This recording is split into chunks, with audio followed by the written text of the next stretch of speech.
வாழ்க்கையில உழைப்பால் உயர்ந்தவங்களை பற்றி நாம கேள்விப்பட்டிருக்கோம். ஏன் புஸ்தகத்தெல்லாம் கூட படிச்சிருக்க இல்லைங்களா? அந்த மாதிரி வாழ்க்கையில மிகவும் கஷ்டப்பட்டு முன்னுக்கு வந்த அபூர்வ சகோதரர்கள் 2 பேர் இருக்காங்க. அவங்க தான் விஜி பன்னீர்தாஸ் அவர்களும் விஜி சந்தோஷம் அவர்களும். அவங்கள பார்க்கறதுக்கு நம்ம விஜி கோல்டன் பீச்சுக்கே போகலாமே.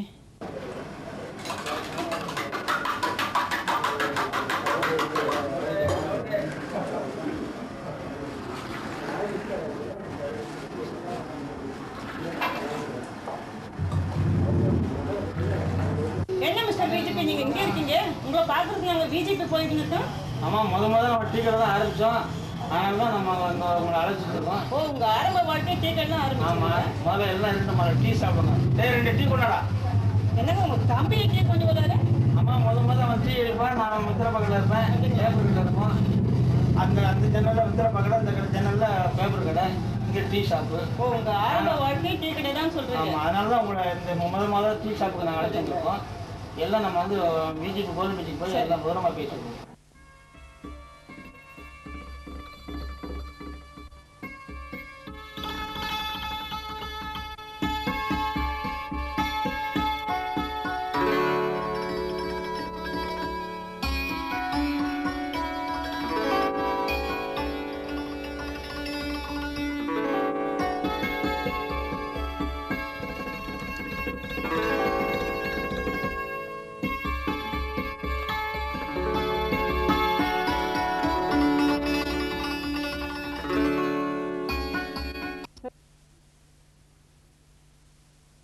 ஆரம்ப காலத்துல உங்க கிராம வாழ்க்கை எந்த மாதிரி இருந்தது? என்னுடைய சொந்த ஊர் அழகப்பபுரம், திருநெல்வேலி ஜில்லாவில் சிறிய கிராமம். அந்த ஊரில் 35 வீடுகள் தான் இருந்தன. ஆனால் எங்கள் வீட்டில் ஏழ்மை ரொம்ப அதிகமாக இருந்தது. எனது அருமை அம்மா, அருமை தங்கை, தம்பி யாவரும் ஒரே வீட்டில் இருந்தோம். அங்கே எனக்கு தெரிந்த 4 வயதிலிருந்தே என்னுடைய வீட்டின் நிலைமை தெரிந்து நான் மிகவும் கண்கலங்கினேன். காரணம், அம்மா அவர்கள் எங்களுடைய கஷ்டத்தை வெளியே காண்பிக்காமல், உங்க குடும்பத்துல நீங்க தான் மூத்த பிள்ளை இல்லையா? ஆமாம், ஆகவே அந்த கஷ்டங்களிலே பொறுத்து கொண்டு மனதில் தைரியத்தோடு அந்த கஷ்டங்களை நான் தெரிந்து கொண்டே இருந்தேன். வீட்டில் சாப்பாடுக்கு ரொம்ப கஷ்டம். எப்படி கஷ்டம் என்றால், அரிசி சாதம் கிடையாது, கூழ் தான் குடிக்க வேண்டும். அந்த கூழ் கூட அன்றைய தினம் அந்த சோளம் கிடையாது. ஆகவே அன்றையே சோளத்தை வாங்கி அதை இடித்து அதை அம்மா கொடுப்பார்கள்.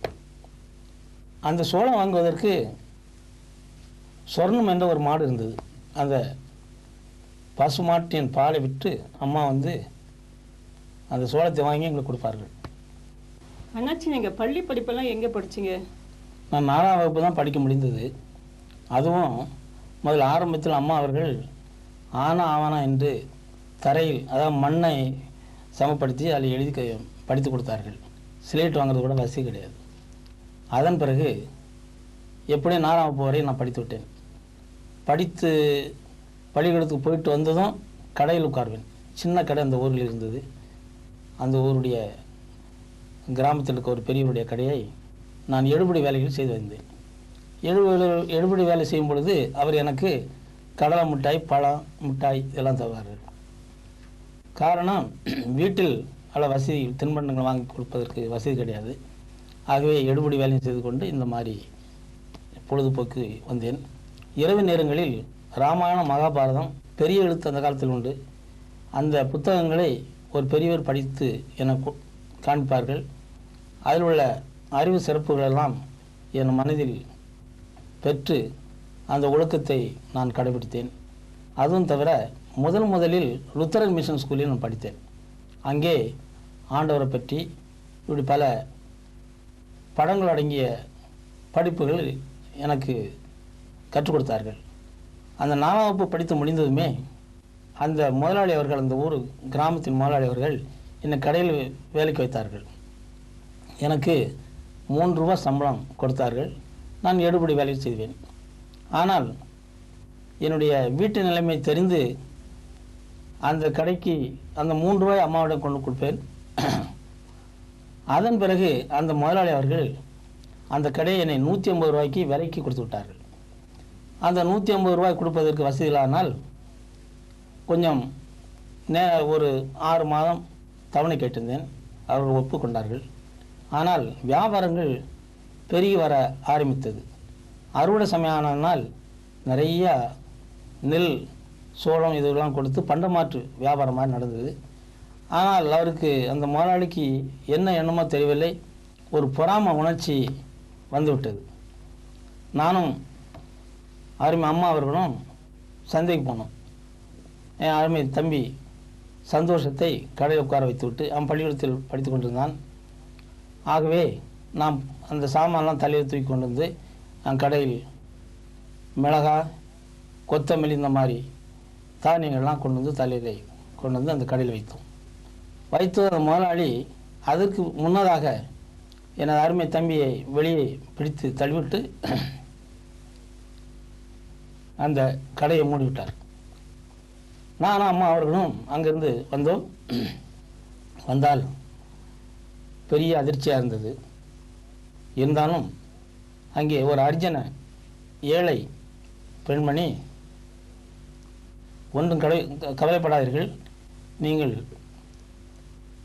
உயர்ந்த நிலைமைக்கு நீங்கள் வருவீர்கள் என்று தைரியம் சொன்னார்கள். அந்த ஏழையின் குரல் எங்களுக்கு மிகவும் தைரியமாக இருந்தது. அதன் பிறகு வேறு ஒரு பக்கத்து ஊரில் ஒரு வேலைக்கு போயிருந்தேன். அங்கே சமையல் பண்ணுற வேலை. சமையல் என்றால் சாதம் செய்ய வேண்டும், தொகையில் அரைச்சிட வேண்டும், அவ்வளோதான். அந்த கடை முதலாளிக்கு அந்த பணிவிடை செய்துவிட்டு என்னை எதிர்த்தாப்பில் உள்ள ஒரு கடை முதலாளி வேலை கூப்பிட்டார். பையன் ரொம்ப சுறுசுறுப்பாக இருக்கிறான் என்று கூப்பிட்டனால் அவருடன் உத்தரவு பெற்றுவிட்டு அந்த கடைக்கு நான் வேலைக்கு சென்றேன். அங்கே எனக்கு ஒரு ஆஃபீஸ் பாய் வேலையும் கணக்கு எழுதி பழகும் வேலையும் கிடைத்தது. ஆகவே அந்த வேலையில் திறமையாக நான் செய்து கணக்குகளை எழுத பயின்றேன். ஆனாலும் வாழ்க்கையில் முன்னேற வேண்டும் என்ற ஒரு குறிக்கோள் மனதில் இருந்தபடியால் சென்னைக்கு போய் பிழைக்கலாம் என்ற ஒரு எண்ணம் மனதில் இருந்தது. என்னுடைய அருமை அத்தான் அவர்கள் சென்னையில் இருந்தார்கள். அவருக்கு ஒரு போஸ்ட் கார்டு போட்டேன். அவர் உடனடியாக வர முடிய சொன்னார்கள். ஆனால் பெரியவங்களிடம் விடைபெற்று ஆசீர்வாதம் வாங்கிக்கொண்டு சென்னைக்கு புறப்பட்டேன். ஆனால் சென்னை எப்படி இருக்குன்னா பெரிய உயரமான இடத்துல இருக்குன்னு நினைத்தேன். நான் கிராமத்தை விட்டு வெளியே போனது கிடையாது, ரயிலை பார்த்ததும் கிடையாது. விமானத்தை பார்த்துருக்கிறேன். விமானம் கிராமத்து மேலே சுத்தம். ஆகவே அம்மா அவர்களிடம் பணம் கிடையாது, கேட்பதற்கும் பொருத்தமில்லை. ஆகவே அமராவதி என்ற ஒரு அம்மையார் அவர்கள் 25 ரூபாய் ஒரு நம்பிக்கையாக எனக்கு கொடுத்து உதவினார்கள். அந்த 25 ரூபாயை வைத்துக்கொண்டு பெரியவர்களெல்லாம் அவருடைய வணக்கம் செலுத்தி விட்டு வந்த 4 அணா 8 அணா அதெல்லாம் கொடுத்தாருங்க. அதையும் சேர்த்துக்கொண்டு ஆஃப் டவுசர் போட்டிருந்தேன்.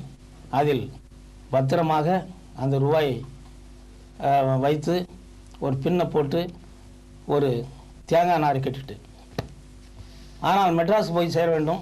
அதுக்காக அம்மா அவர்கள் நல்ல சகுனங்கள்லாம் பார்த்து விடிய காலமாக அங்கிருந்து அம்மா வர மாதிரி வந்து ஒரு மாட்டு வண்டியில் திருநெல்வேலிக்கு சென்றேன். மாட்டு வண்டி என்றால் அது வாழை இலையை ஏற்றிக்கொண்டு பாரம் சுமக்கிற வண்டி. அது வந்து திருநெல்வேலிக்கு வாழைக்காய் வாழை இலை விற்பதாக இருந்தது. ஆகவே கெட்டு சோறு கட்டிக்கொண்டு அந்த வாழை இலை வண்டியில் ஏறி பத்திரமாக திருநெல்வேலி சென்றேன். திருநெல்வேலி சென்றது அந்த இரவு வாழைக்காய் கட்டு மேலே படுத்துக்கொண்டு வாழை இலை கட்டு அந்த இலை படுத்துக்கொண்டு, ஆனால் ஏர் கண்டிஷன் மாதிரி இருந்தது. அதன் பிறகு மறுநாள் ரயில் ஏறினேன். ரயில் முதல் ரயிலை அன்றை தான் பார்த்து பத்திரமாக பிடித்து கொண்டு விண்டோ சீட் பக்கத்தில் உட்கார்ந்து கொண்டேன். அதன் பிறகு 1946 வருஷம்தான் நான் சென்னைக்கு புறப்படுறேன். அங்கே மகாத்மா காந்தி அவர்கள் அப்போதான் மதுரைக்கு விஜயம் செய்தார்கள். வந்தே மாதரம் என்று குரல் கேட்டியது. அந்த சந்தர்ப்பத்தில் அவர்களை தரிசனம் பண்ணும் பாக்கியம் கிடைத்தது. சென்னை வந்தேன். சென்னை வந்ததும் சென்னை பார்க்கும்போதெல்லாம் ஒரு பெரிய ஆச்சரியமாக இருந்தது. அங்கே ரிக்ஷா போகிறது, அங்கே பாஷைகள் எல்லாமே வித்தியாசம். ஆக திருவல்லிக்கேணி ஒரு கடையில் இரவு நான் தங்கினேன். அங்கே தங்கும்போது என்னுடைய பாஷைகளை பார்க்கும்போது வடக்கே தெற்கே என்று அங்கே புரியாது. சென்னையில் அந்த சொல்வார்கள், அதுவும் திருவல்லிக்கேணி. ஆகவே அந்த பயணிகள்லாம் என்னோட பேசுகிறதுக்கு ரொம்ப ஆசை. அந்த ஆசை நிமித்தம் கேக்கு வெட்டின தூள்களை எனக்கு கொடுப்பார்கள். எனக்கு ரொம்ப ஆசையாக இருந்தது. ஏன்னா கோழி கொடுத்தவனுக்கு கேக்கு புதுமையாக இருந்ததுனால ரொம்ப சந்தோஷமாக இருந்தது. மனரம்யமாக அதெல்லாம் சாப்பிட்டேன். அதன் பிறகு மளிகை கடை ஒன்றில் எனக்கு வேலைக்கு என்னை வேலை செய்யும்படியாக உத்தரவு கொடுத்தார்கள். ஆனால் அந்த முதலாளி என்னுடைய பாஷைகள் புரியாதனால் என்னை மறுதனம் வேலைக்கு வேண்டாம்னு சொல்லிவிட்டார்கள். இருந்த போதிலும் மறுபடியும் அப்படியே எடுபடி வேலைகள்லாம் செய்து அந்த கடையில் நான் வேலை செய்தேன். அந்த வேலை செய்தது மளிகை கடையில், அங்கேயும் எடுபடி வேலை தான். ஆனால் சும்மா இருக்கும் நேரங்களில் கணக்கு எழுதுவதற்கு நான் பழகிக்கொண்டேன். இரவு நேரங்கள் எனக்கு படிப்பதற்கு அப்படி வீட்டிலேயே எனக்கு வசதி செய்து கொடுத்தார்கள். திண்ணைக்கு அடியில் நான் படுத்திருப்பேன். ஒரு பக்கம் ஒரு நாய் படுத்தலும், ஒரு பக்கம் நான் படுத்திருப்பேன். கோணி இருக்கும். ஏன்னா மளிகை கடைனால நல்ல புது கோணிலாம் கிடைக்கும். அந்த கோணியில் வெயில் நாளில் மேலே படுத்துக்கொள்வேன், மழை காலத்தில் உள்ளே படுத்துக்கொள்வேன். ஆக அப்படியாக வாழ்க்கையில் ஆரம்பித்து, ஆனால் ஒவ்வொரு நிமிடமும் முன்னேற வேண்டும் என்று ஒரு ஆசை மட்டும் என் மனதில் இருந்தது. பிறகு படிப்படியாக அனுபவங்கள் பெற பெற என்னுடைய கணக்கு எழுதும் ரேஷன் ஷாப்பில் கணக்கு எழுதும் வேலை கிடைத்தது. அதன் பிறகு ரேஷன் ஷாப்பை திடீரென்று எடுத்து விட்டார்கள். ஆகவே அங்கே இருந்து வேறு ஒரு கடைக்கு போய் வேலை செய்துவிட்டு மீண்டும் அந்த ரேஷன் ஷாப் வந்தது. ரேஷன் ஷாப் வந்தோடனே மறுபடியும் நான் கடையில் வேலை செய்தேன். அதற்குள்ளாக எனக்கு திருமணம் நடைபெற்றது. திருமண செலவு மொத்தம் ரூபாய் 50 தான். ஆக சிக்கனமான ஒரு திருமணத்தை, புரட்சிகரமான திருமணத்தை செய்து கொண்டு நாங்கள் மாம்பழத்தில் குடியிருந்தோம். மாம்பழத்தில் குடியிருக்கும் பொழுது எனது அருமை அப்பா அவர்கள் மலேசியா நாட்டிலிருந்து சென்னைக்கு வர்றதுக்கு புறப்பட்டார்கள். எனது அருமை தம்பி சந்தோஷம் பிறந்த 11 மாதத்தில் அவர் மலேசியா போயிட்டார்கள். ஆக அங்கே ஜப்பான் நாட்டின் அந்த சண்டை யுத்தத்தினால் பண வசதி, பணம் அனுப்புறது கிடையாது, லெட்டர் எழுதுவது, அப்பா இருப்பதே தெரியாது. அப்பா இறந்து விட்டார்கள் என்று முடிவு செய்து விட்டார்கள். ஆக அவர்கள் வரும் நாளில் கப்பல்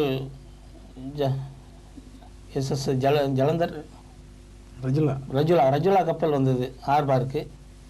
அப்போ அம்மா ஊரில் இருந்தார்கள். ஊரில் இருக்க வீட்டை 350 ரூபாய்க்கு விற்று விட்டு என் அருமை தங்கை தம்பி எல்லோரும் சென்னைக்கு கொடுத்தன வந்து விட்டோம். நான் ரேஷன் ஷாப்பில் வேலை செய்து கொண்டிருக்கிறேன். ஆனால் அதன் பிறகு மறுபடியும் ரேஷன் எடுத்து விட்டார்கள். ஆகவே அப்பா வந்த பிற்பாடு ஒரு டீ கடை வைத்தோம்.